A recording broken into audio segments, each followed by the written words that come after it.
माहिरीन ने दुनिया के सबसे बड़े कैंगरू का ऐलान करते हुए कहा है कि 8 फुट बुलंद और 600 पौंड 274 किलोग्राम वजनी ये जानवर अब से 40,000 साल कबल ऑस्ट्रेलिया में मौजूद था। इस बात का ऐलान क्वींसलैंड म्यूजियम के माहिर मदुमत स्कॉट हुकनल ने किया है। उनके मुताबिक ये दुनिया का सबसे बड़ा कैंगरू था जिसकी बुलंदी 2.5 मीटर यानी 8 फुट के लगभग थी।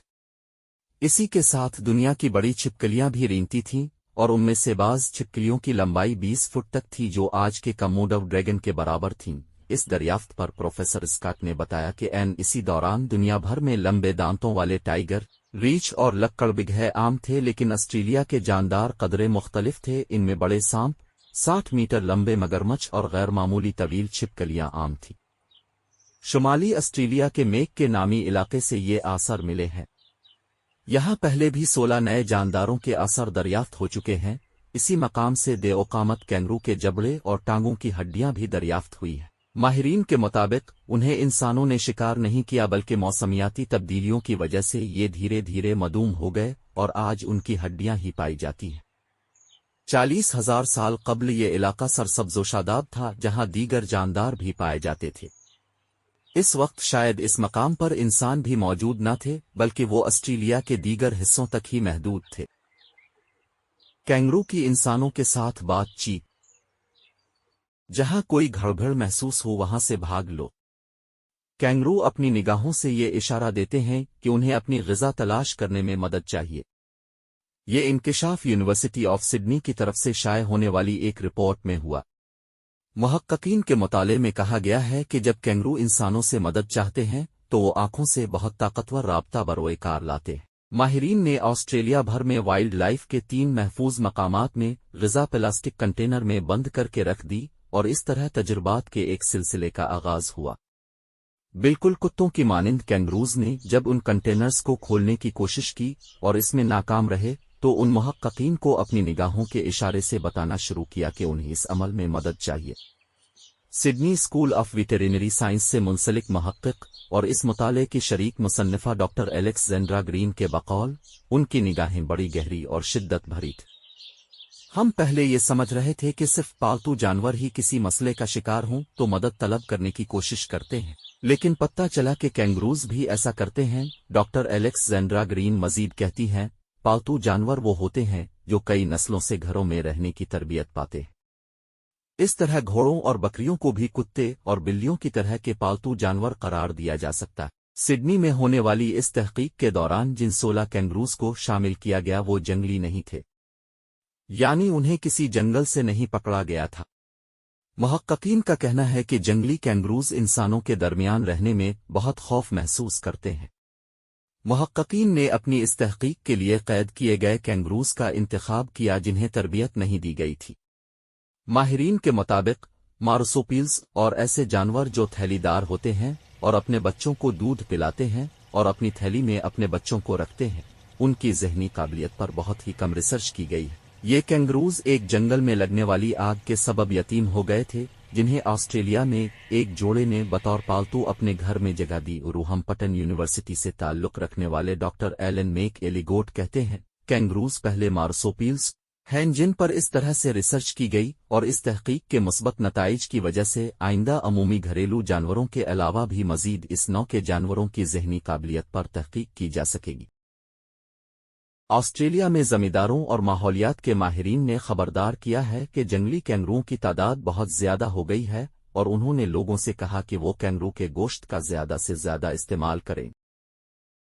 हुकूमती अदाद-ओ-शुमार के मुताबिक ऑस्ट्रेलिया में 4 करोड़ 50 लाख कैंगरू हैं, जो मुल्क की इंसानी आबादी का तकरीबन दुगना है। ख्याल रहे कि सन 2010 तक मुल्क में कैंगरूओं की तादाद तकरीबन 2 करोड़ 70 लाख थी। आबादी में इस इजाफे की वजह मुल्क में होने वाली बारिशों के नतीजे में पैदा होने वाले चारे को करार दिया जा रहा है, लेकिन इस बात का खदशा है कि अगर खुश्क साली होती है तो लाखों कैंगरू भूख से मर जाएंगे। ऑस्ट्रेलिया में जानवरों को मारने और उनका शिकार करने के हवाले से सख्त कवानीन है।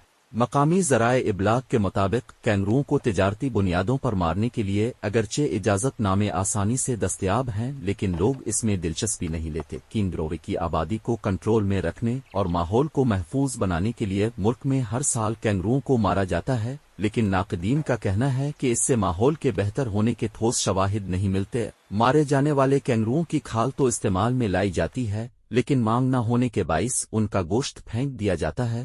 آسٹریلیا میں جانوروں کو مارنے یا ان کا شکار کرنے کے حوالے سے سخت قوانین ہیں۔ کینگرو آسٹریلیا کا قومی جانور ہے، جس کے باعث لوگ اسے کھانا اچھا نہیں سمجھتے۔ اس کے گوشت کے حق میں دلائل دینے والوں کا کہنا ہے کہ اس میں چربی کم ہوتی ہے، جس کی وجہ سے یہ دوسرے گوشت کی نسبت زیادہ صحت بخش ہوتا ہے۔ ایڈلیڈ یونیورسٹی کے پروفیسر ڈیوڈ پیٹن کا کہنا تھا کہ ملک میں ماحول کو محفوظ رکھنے کے لیے ضروری ہے کہ لوگ جانوروں کو گلنے سڑنے سے بچائیں۔ ان کا مزید کہنا تھا کہ اس میں یقیناً کینگروؤں کا قصور نہیں ہے، لیکن لوگ انہیں مارنے میں دلچسپی نہیں لیتے۔ ماحول کو بچانے کے لیے ضروری ہے کہ اس حوالے سے جلد از جلد اقدامات کیے جائیں۔ پروفیسر پیٹن کا کہنا ہے کہ اگر ہم ان جانوروں کو مارنا چاہتے ہیں تو ہمیں یہ رحم دلی کے ساتھ کرنا چاہیے، اور ہمیں مارے جانے والے جانوروں کے مصرف کے بارے میں بھی سوچنا چاہیے۔ کینگروز کے بچے۔ میرے خیال کے مطابق ممالیہ جانوروں میں کینگرو واحد جانور ہے جس کے بچے کی پیدائش سب سے چھوٹی اور کمزور ہوتی ہے۔ پیدائش کے وقت بچے کی کل لمبائی چند سینٹی میٹر اور وزن کچھ گرام ہوتی ہے۔ شکل لگ بھگ ایک کیڑا نما لوتھڑے کی سی۔ کینگرو ایک دلچسپ جانور ہے، اس کی عادتیں انوکھی ہیں۔ اگر آپ مادہ کنگرو کو دیکھیں کہ وہ اپنی تھیلی کا منہ کھینچ رہی ہے اور اس کے اندر بار بار جھانکتی ہے تو فوراً سمجھ لیجئے ان قریب ماں بننے والی ہے۔ پیدائش کے وقت کینگرو کا بچہ 2 انچ لمبا، نہایت بدوز اور ایک لمبے سے کیڑے سے مشابہ ہوتا ہے۔ اس کی آنکھیں ہوتی ہیں، نہ پچھلی ٹانگیں۔ بچے کو جنم دیتے وقت مادہ پچھلی ٹانگوں پر اکڑوں بیٹھ جاتی ہے۔ پیدائش کے بعد بچہ رینگتا ہوا خود ہی راستہ تلاش کرتا ہے اور ماں کی تھیلی میں گھس جاتا ہے۔ تھیلی میں اسے دودھ کی ایک غدود مل جاتی ہے، وہ اسے منہ میں لے کر لیٹ جاتا ہے اور ہفتوں حرکت نہیں کرتا۔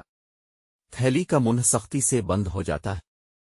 چند ہفتے گزرنے پر تھیلی کا نچلا حصہ پھیلنے لگتا ہے۔ معلوم ہوتا ہے کہ بچے کی ٹانگیں بڑھ رہی ہیں۔ 2 ماہ تک یہی صورت رہتی ہے، حتیٰ کہ ایک دن تھیلی کا منہ کھلتا ہے اور ایک لمبوترا سر باہر نکلتا ہے۔ خطرہ محسوس کرنے پر ماں کسی غیر مرئی طریقے سے اشارہ کرتی ہے اور بچہ چشم زدن میں نظروں سے اوجھل ہو جاتا ہے۔ 4 ماہ بعد بچہ تھیلی میں پڑے پڑے اوکتا جاتا ہے اور باہر نکل کر چھوٹے چھوٹے قدموں سے گھومنے لگتا ہے۔ اس وقت آپ اسے ڈرائیں تو وہ اندھا دھند ماں کی طرف دوڑے گا اور قریب پہنچ کر اپنا منہ اور گردن تھیلی میں ڈال دے گا اور باقی جسم اور پچھلی ٹانگیں اندر لے جانے کی کوشش کرے گا۔ بعض اوقات ماں اسی حالت میں بھاگ کھڑی ہوتی ہے۔ کینگروز انسانوں کے اچھے دوست۔ جی ہاں، حالیہ تحقیق میں یہ دریافت ہوا ہے کہ کینگروز انسانوں کے اچھے دوست بھی بن سکتے ہیں۔ عمومی طور پر ہم اسے جنگلی جانور سمجھ کر پہلے ہی پالتو جانور ہونے کا تصور ذہن سے نکال دیتے ہیں، لیکن مذکورہ ریسرچ نے دنیا کو حیران کر دیا کہ کینگروز سے اچھی دوستی ممکن ہے۔ نئی تحقیق میں بتایا گیا ہے کہ کینگروز بھی گھوڑوں اور کتوں کی طرح انسانوں کے اچھے دوست بن سکتے ہیں، اور کینگروز بھی مذکورہ پالتو جانوروں کی طرح پیش آنے کی صلاحیت رکھتے ہیں۔ یہ ریسرچ برطانیہ اور آسٹریلیا کے ماہرین نے کی ہے، جس میں یہ بھی کہا گیا ہے کہ کینگروز میں انسانوں سے رابطے کرنے اور انہیں سمجھنے اور اپنی بات انسانوں کو سمجھانے کی صلاحیت پائی جاتی ہے۔ مشاہدے کے دوران کینگروز میں بھی انہیں رویوں کا اندازہ لگایا گیا جو کتوں، گھوڑوں اور بکریوں کے انسانوں کے ساتھ تعلق کے نتیجے میں نظر آتے ہیں۔ اور آخر میں، کینگرو حلال جانور ہے یا حرام؟ کینگرو حلال جانور ہے کیونکہ اس میں ہماری معلومات کی حد تک حرمت کی کوئی دلیل گوشت خور درندہ صفت ہونا، گندگی کھانے والا ہونا جیسی خبث نہیں پائی جاتی۔ ماہرین حیوانات کے مطابق یہ گھاس خور جانور ہے، گوشت خور درندہ نہیں ہے، نہ ہی گندگی کھانے والا ہے اور نہ ہی خباث میں داخل ہے۔